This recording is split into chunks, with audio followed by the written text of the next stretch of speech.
Hi, I'm David with EV World News. We're talking about electric vehicles, green energy, and the stock markets. And I'm back today with our engineer, Mike Herzog. How's it going today? Doing pretty good, David. Happy to be here again. All right. Well, it looks like we've got a little bit of warm weather this week, and I think winter returns again in about a week.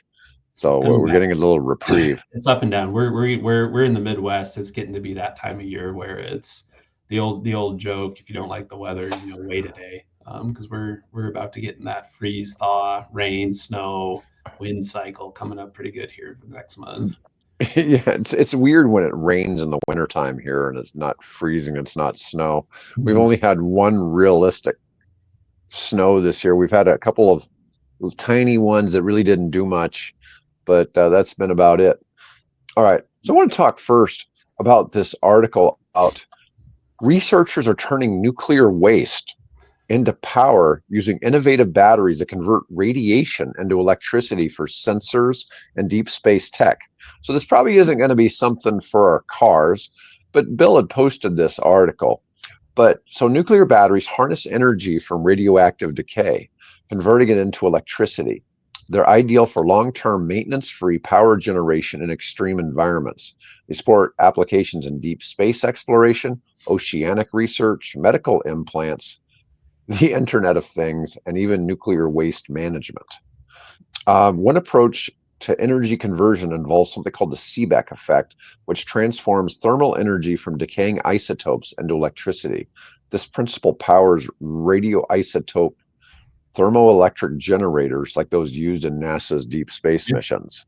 Yeah, so we're not going to see these on planes. We're not going to see these in your No, I don't car. You're think not we're going gonna to have them be at home. not like Mr. Fusion, from Back to the Future. I don't think we're gonna Yeah, see that, but it's cool. I love that stuff because it's impressive how clever people are. And anytime they see a little bit of energy change or a delta or something, okay, how can we harness that? How can we use it? It's radioactive waste. It's just sitting there being hot, for the next 100 years or 1,000 years or whatever it is. Can we pull some energy off of that? well, I think it's a cool use of nuclear waste too. Yeah. It's a Mm, really sitting neat there. idea. You look at all of the battery research we see because a lot. You and I were talking about this before we went live. I mean, we see the future is going to be electric in cars. Okay, just if nothing else, even if just because of market conditions, even without incentives, are going to make it so that EVs are so inexpensive that people will feel obligated to buy them. We see them making decent EVs and selling them overseas for $10,000 or less. You've got BYD and VinFast both making vehicles for under $10,000 US that are selling well in other markets. And they're not sold in the United States. The VinFast one may come to the US, but I bet it's going to be 20,000, when it hits the US. Do And they have VinFast on the West Coast? they do. They do. And Washington there's a and couple models you can buy, and they've got some lease deals that aren't bad. They're like $400 or $500 a month. Mhm. They've made arrangements to go do the dealership model. So Cool. unlike Okay. Tesla, they want to go to the dealership model. And I think they've set up relationships in about 20 plus states, but I haven't heard of any of those dealerships opening outside of California yet. I'm sure we'll see something in that regard soon. But like the VF3, which is their vehicle, looks kind of like a Suzuki Samurai used to do, Mhm. is the one that they're selling for 10,000 overseas, and they suspected it would be 20,000 in the US. Now the thing I don't know is if the one they sell overseas meets all the national highway Highway traffic safety. safety standards. Maybe they'll send some to the University of Nebraska for them to crash Yeah, them. they do really good testing here on all of that Yeah. stuff and safety. It'll be curious about that because I mean, there's minimum speed limits on highways, and a lot of these vehicles, top out at 40 or 50. Which, if you're in one of those gigantic Southeast Asian cities that you've never heard the name of, but have 10 Mhm. million people that live there, like perfect, great. You're never going to go above 40 or 50 anyway. It's just to get you around. So, some of that adoption, I think, there's a tipping point at some place where people get less gun shy about EVs, where it still is, and it's hard to get past it because cars have been such a source of freedom, like Route 66. Like how many of us are actually going to hop on the highway and go Route 66 and travel across 4 or 5 states? It's iconic. It's Americana. It sounds great, but the Mhm. reality is like my car doesn't need to do that. In most cases, it needs to go to school, go to work, go to the grocery store, take me out on the weekend, whatever it is. And as more and more people kind of, I think, make that realization in their head, like I don't need that car that's going to be able to, take me 4,000 miles on a road trip across the West. Like I think that's going to be the real tipping point where people say, well, I can get that for $20,000 and meet all my needs and not have to pay for gas anymore. Like, okay, done. Easy decision. Yeah. Oh, there's no question. And I don't think that VinFast or BYD make any low-speed electric vehicles. Oh, And really? there's plenty of those. No, those are just I know normal those are the cars. ones you see that look, boy, that sure looks like a golf cart with a couple of windows. No, well, there are some. There are some that are out there. Um, I've told you before, like I'm friends with the CEO of Derrick Automotive, and they've been bringing over low-speed electric pickup trucks that are actually like a mid-size, like a pickup truck, like a Ford Ranger used to be, or Yeah, whatever. yeah. That size that they seat four, Mhm. and they're like $25,000 Wow. or less, and they assemble them in the U.S., but it's all Chinese components made in a Dodge factory. Hmm. Yeah, go But figure. they're low speed. They're low speed. They have a Or is max it speed of like about like a 50. job site truck or like an Yeah, airport? well, it's something for like shuttling things around town, Oh, and they only have a range of about 120 miles. yeah. So it's a short range, but you think about it. I mean, how many jobs are you really doing? I mean, you're not going to. It's not a vehicle to tow with, obviously. It's more of a. That one is more of a glorified golf cart, but it does look like in my opinion, it looks like a mid-sized Dodge Ram pickup. Yeah, which is Okay, missing anymore, that style of truck. yeah. Well, you're seeing them more. They got the Ford Maverick. I think the Maverick's a huge hit for I think the Ford, Maverick, and yeah, I like the you know, Maverick. it's rated at 44. The hybrid's rated at like 44 miles per gallon. I know Wow. people that own them. They say they get around 36, but still, Still, that's that's great. pretty That's damn great. impressive for a Yeah. pickup truck. You know. But anyways, back to we went off on a tangent. I was trying to say though that the EV revolution has really caused a lot of research into batteries, and so you see a lot of this, and we're going over this um, thing with these batteries using atomic waste. So another method relies on ionization, where the radiation interacts with semiconductors to produce electric currents. Devices designed this way are classified as alpha voltaic, beta voltaic, gamma voltaic, or neutron voltaic, depending Those on are the all the radiation particles, type. yeah. What particles shoot out Particle. of the nuclear phase, Yeah. alpha, beta, or gamma particles. Yeah. So the first studies on nuclear batteries dates back to the 1950s, when they were using strontium 90 and achieving a power output of zero point 0.8 microwatts with an efficiency of just 0.4%. Now some of the efficiencies are hovering between 1 and 3%. So they increase that, 5 to 6 fold. But it's just kind of wild to think that they've are getting them. This is kind of funny. A key issue with nuclear voltaic batteries is fuel supply. Tritium, a commonly used isotope, as a global inventory. Oh God, a global inventory of about 20 kilograms, with only a What? fraction available for commercial applications. Now, Did I you say remember 20 kilograms?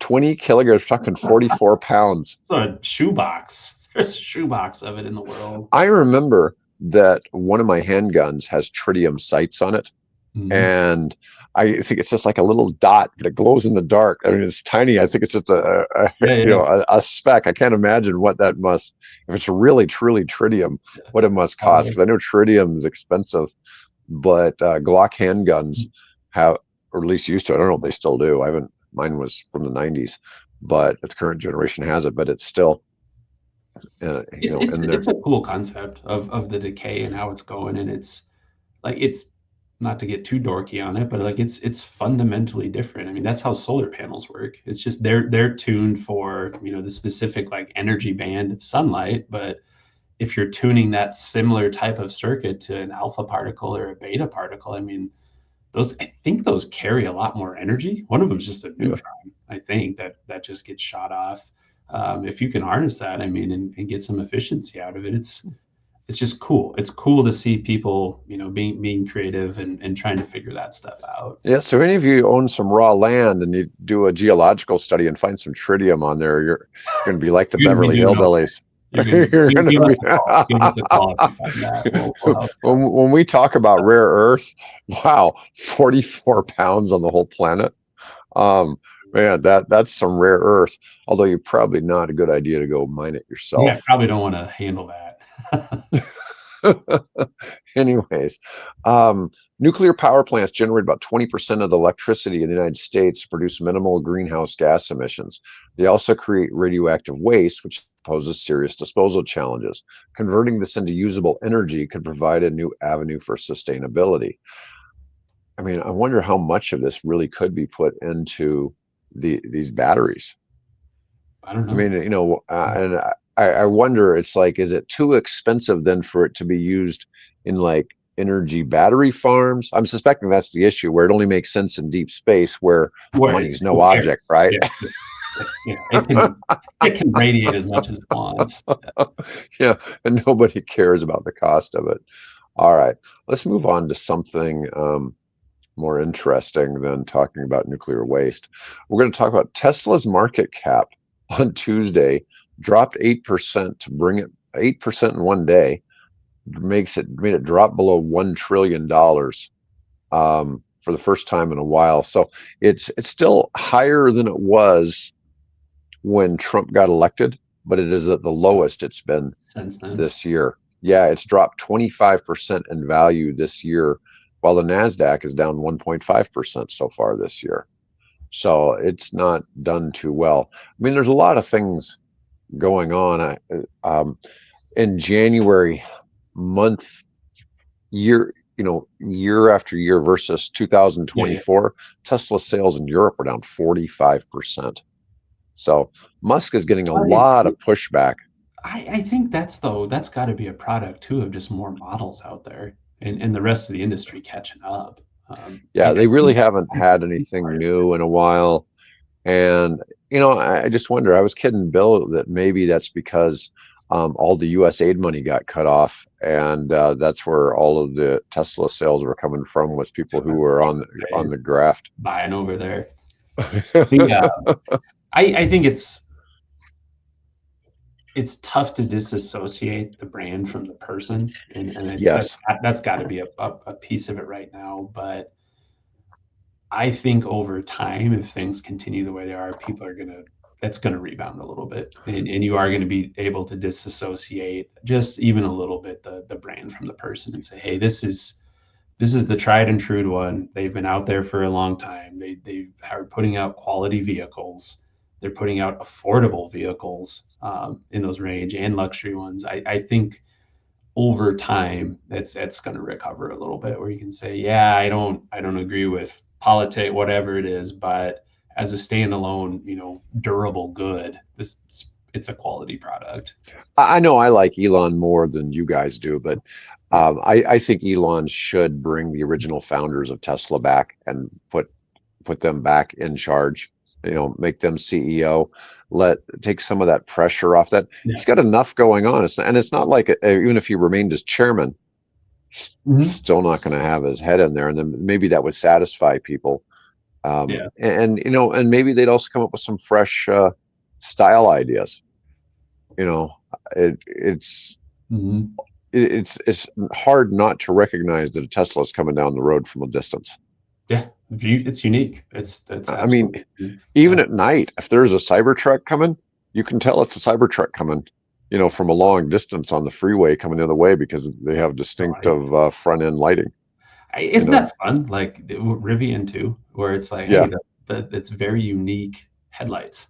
You Yeah. can The F-150 Lightning does as well. yeah. And also the Hummer EV has some unique lighting as well. Mhm. Yeah, you can't, in fact, it's not always easy to tell a F-150 Lightning and the Cybertruck apart, Mhm. just from lighting. until they get up closer. But that's the closest one. And like I said, the other, but they all kind of have a unique. Yeah. They've done an amazing, and that mystifies me. I'm not an artsy creative person. I'm always mystified they keep making cars that don't look the same. Yeah. Slightly Although, different, slightly curves and different, and still, I'm sure, engineered, and designed and efficient and all of those, but they look unique. so I'm going to move on from this Tesla to this funny article that's titled "Want to Ditch Your Crappy Tesla for a Much Cooler EV? You can lease a Polestar 3 for up to $20,000 off."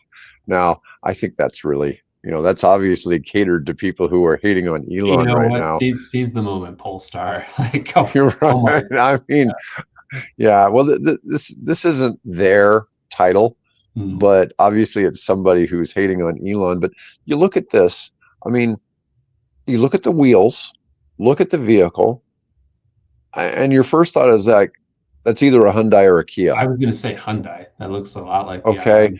because the wheels look a lot like Hyundai wheels, Mhm. and the styling could be anywhere between an EV6 or the Ionic, Mhm. either one. And it's an awfully similar looking vehicle. But even, you could even, if you try to compare that to a Mustang Mach-E, Yeah, I it's can see got that. I kind of can the see same the styling. I mean, connection there. Yeah. yeah. But so the deal is now Polestar is part of Volvo, which is part of Geely. Now, Geely is technically a Chinese company that owns the Swedish brand. Okay, they own Volvo, which has dealerships, and Polestar, I think is I think is a direct sale. But anyways, if a Tesla owner switches, they get $20,000 off.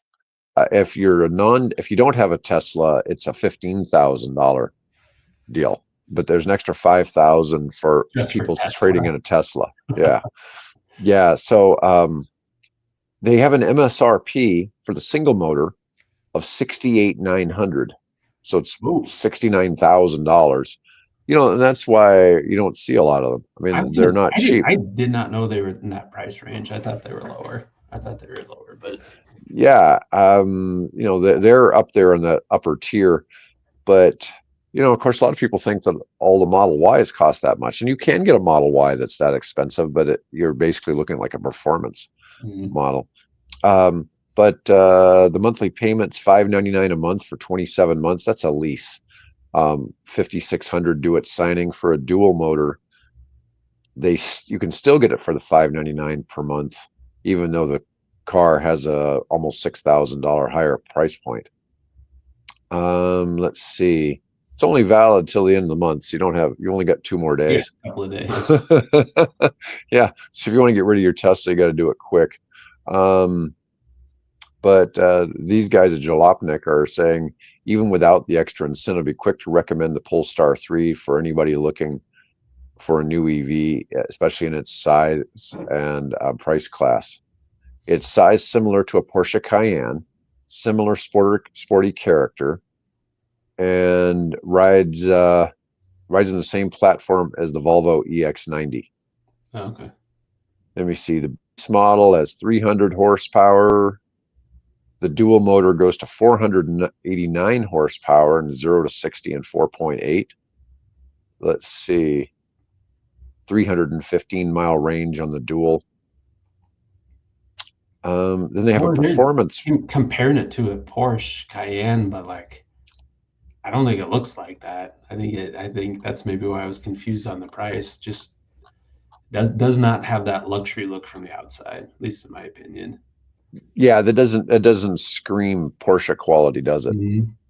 No, I get it. And a lot of with Porsche, it's the styling, but Porsches also have some distinct styling. The only other vehicle I think that's kind of similar, the Tesla Model S look, if you could probably trick somebody and tell them it was a Porsche and they'd probably think it was, Yeah, because it kind of has that look, because the it has. S is a little more distinctive car look, but it's unique. You can Mm-hmm. still tell it's a Tesla, but it Just a looks enough little like a couple curvy. of Porsches to Couple be. couple of extra curves in there, and yeah, it's sharp looking vehicle, but Yeah, yeah. That's one of the things. There's so many people try to compete in that upper tier. I mean, for that same price point, you could get a Model X, yeah. and I think I'd rather have a Model X than a Polestar. But I realize, but I'm not an Elon hater, right? So, Right. And that's where it's can you separate the quality of the car and understand like they have a track record. Like they have yeah, been through iterations, they've made improvements, they have a national charging network. All of these things that are set up. It's just it would be hard for me personally to spend that much money on an untested brand I or have new brand. I have a lot of when I'm at I play tennis all the time, and when I'm at a club, I'll have random people that come up to me and ask me what I recommend, Mhm. and I don't even realize they watch us. Okay, but Yeah. they see the show, and so they'll ask, and like one guy was, what do you think would be the thing to go? I go, well, if you got a and somebody just had a kid, and like if you got a Model Y, you'd certainly not be disappointed, and Mhm. I go, it's because I really think of Tesla like IBM. Yeah. Nobody ever, there's an old expression, people pay extra because nobody ever got fired For for buying buying. IBM. Okay. And Tesla is the same way. All the things people complain about in the EV space, Musk kind of figured out 10 years ago and went out and raised money and put all that together. And so now you got this amazing supercharger network and the technology on the cars and all of this, despite all these people saying that, Musk never innovated anything or all that. It's like, he sure executed. Yeah. Okay. So people don't realize how important that piece is. Just because you got a great idea doesn't mean anything if you And that's can't execute it. I've said it many times on here, but there's innovation with a capital I and a lowercase I. Yeah, you innovated with a lowercase I. You just made Yeah. improvements, got better, learned from your mistakes. Okay, this worked, this didn't work. Well, let's implement it with the next model and brand and it's just it's that continual, and that's where I go. Like, there's a track record.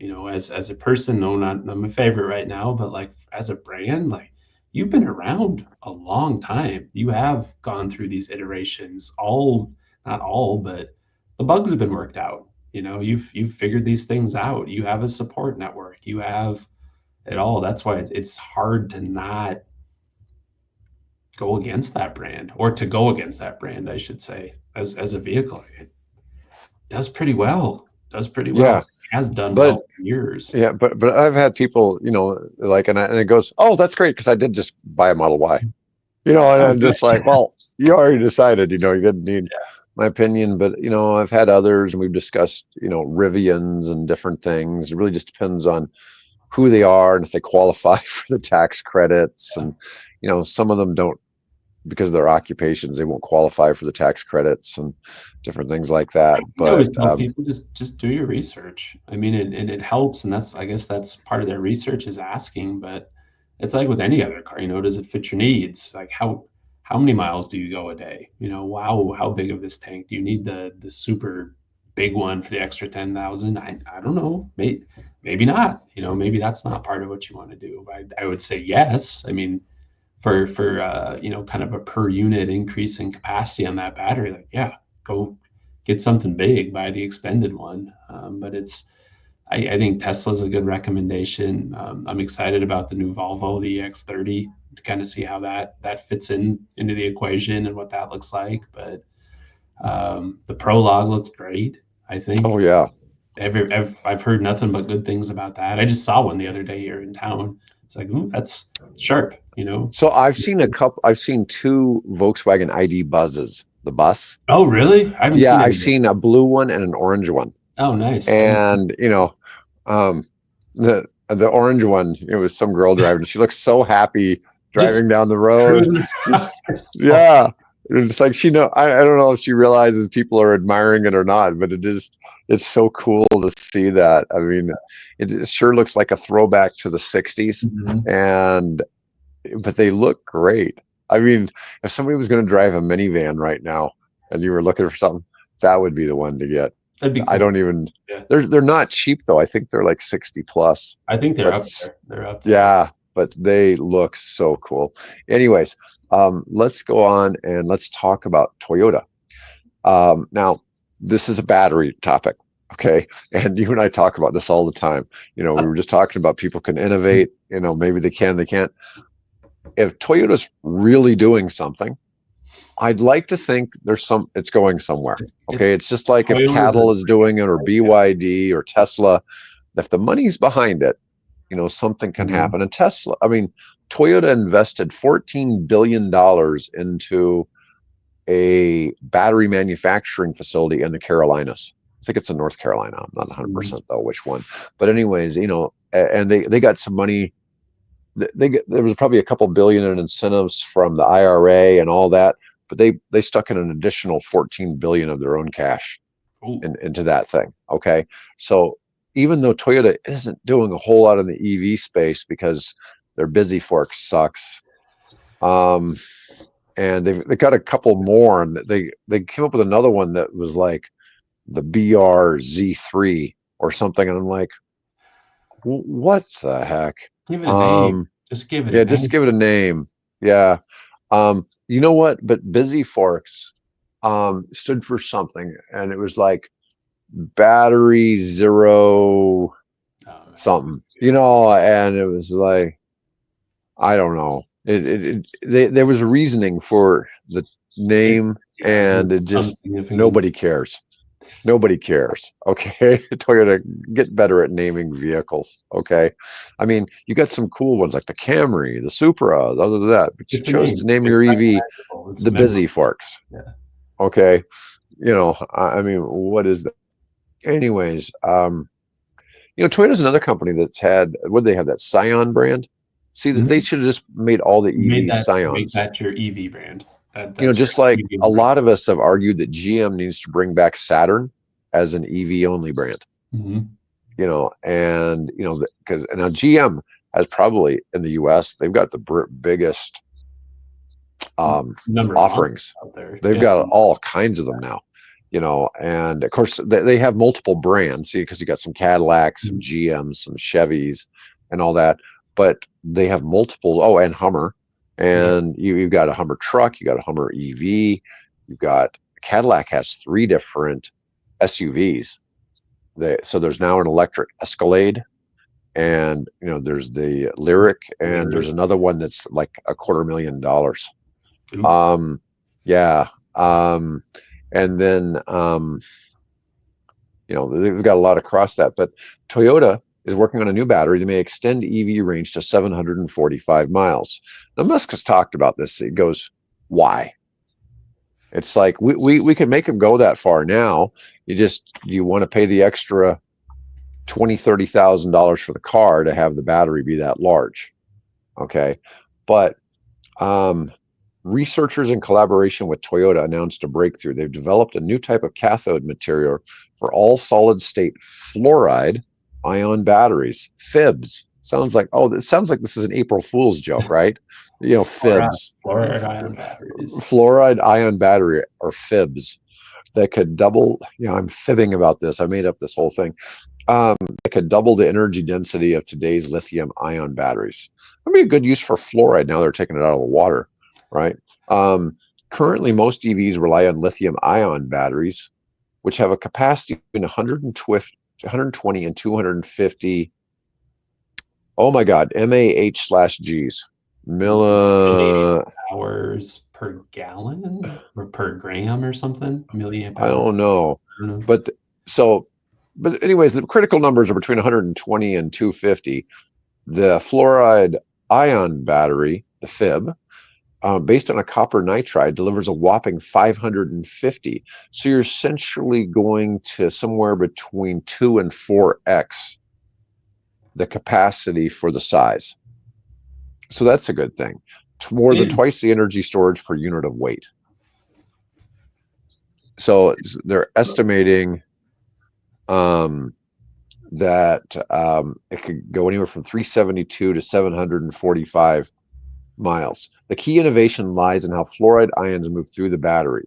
researchers at Kyoto University discovered that the copper nitride reacts with nitrogen and fluoride ions to extract 3 electrons per nitrogen atom. This process gives the battery much higher energy density and a potentially longer lifespan compared to traditional lithium-ion technology. Well, they're already coming out with lithium-ion batteries they're saying are going to last for 1,000,000 miles. I think they've been finding that, right? I mean, as people have had vehicles for longer, batteries are lasting longer than they thought they were. Or have actually extended a little bit. I mean, the Toyota announcement, like, it's just like cool, like, great. I'm glad there's technology. Hey, if it fits, it's a relatively similar cost and doesn't add weight. Great, that's a good thing. But on the same hand, it's one, like, commercialize it, make that a product. Well, with Toyota, maybe there's a chance, they've got some cash behind it. But on the other hand, I mean, are you going to drive 700 miles in a row without wanting to take a 30-minute break to stretch your legs or do something like that? I don't know. Yeah, that one without not being able to charge it for 2 or 3 weeks at a time. I don't know. Well, so we already know that one of the reasons that lithium batteries are going down in prices because lithium isn't scarce. Mm-hmm. Okay, despite people thinking that lithium is scarce and that we buy it all from the Chinese, which isn't even close to being true. It's just they're the main developers of battery technology. They build, they have the battery factories. It's not that they have the lithium, but they do have lithium, mm-hmm. and it's just like the U.S. does. But just like Oasis is saying, Toyota's been promising EV batteries for 25 years. Yeah, but they've built facilities. They've invested heavy money into it. So, and the busy forks, who knows why they came out with such a. Sometimes I've sworn that the car manufacturers have made certain EVs just to say they did it, and they've intentionally made them worse, both worse looking and worse overall than their gas cars. I don't know if there's something deliberate about that.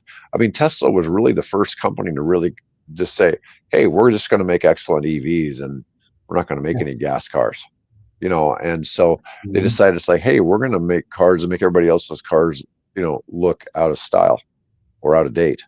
And they did that for a bit.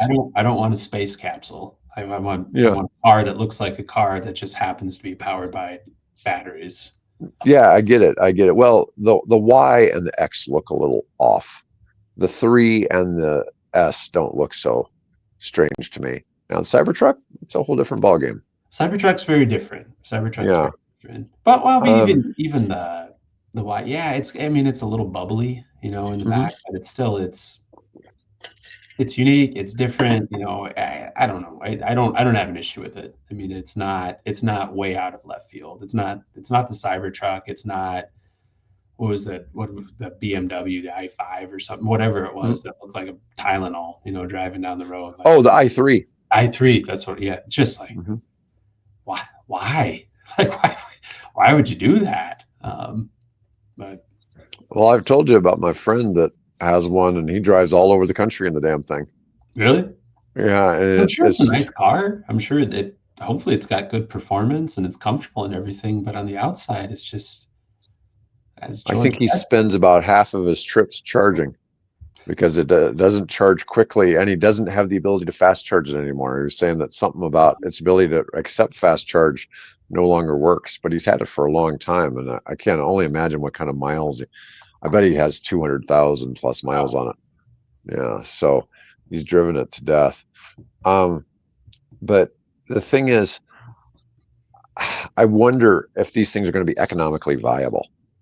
So that's one of the issues that comes up too, because if you've got a lithium ion battery that will go 300 miles and the manufacturer's buying it for like $3,000, but this is, $15,000, because we look at, what was it?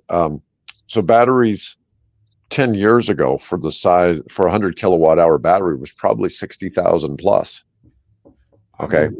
And now they're like 6,000. Okay. They've gone down by 90% in the past 10 years.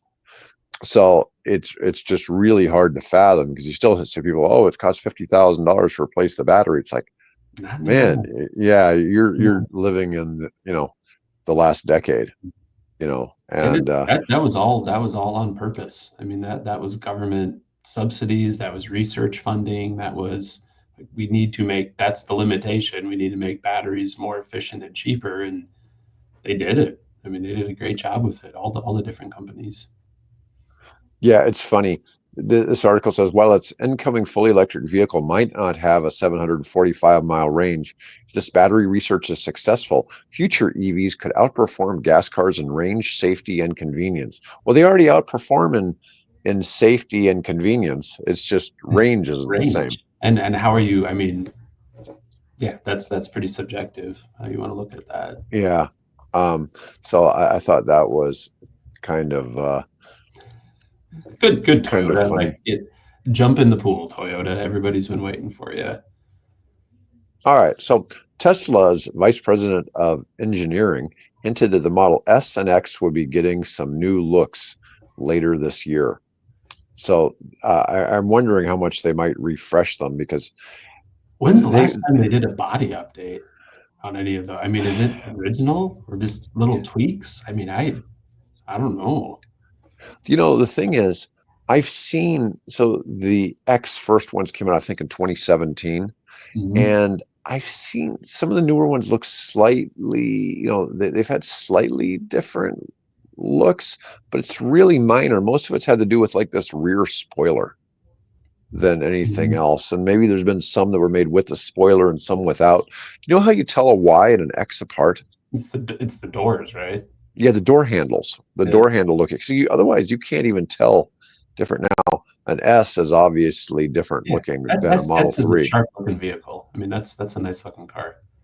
Yeah. But the Ocker did their last updates in 2021, and the 3 and the Y received some upgrades in 2024 and 2025. But even still, their upgrades aren't big changes in No, I the mean looks of the it's car. They're tweaks, just little small tweaks. changes. Yeah. So um, the upgrade a couple of years ago was bigger than most people thought in terms of architecture and structure. And the car got a lot better, but we'll give it some love later this year. Make sure it gets a little bit of the stuff we've been putting in the 3 and the Y. And I think a lot of it is they're not really changing so much the outside look as much as they may be changing things on how they're built.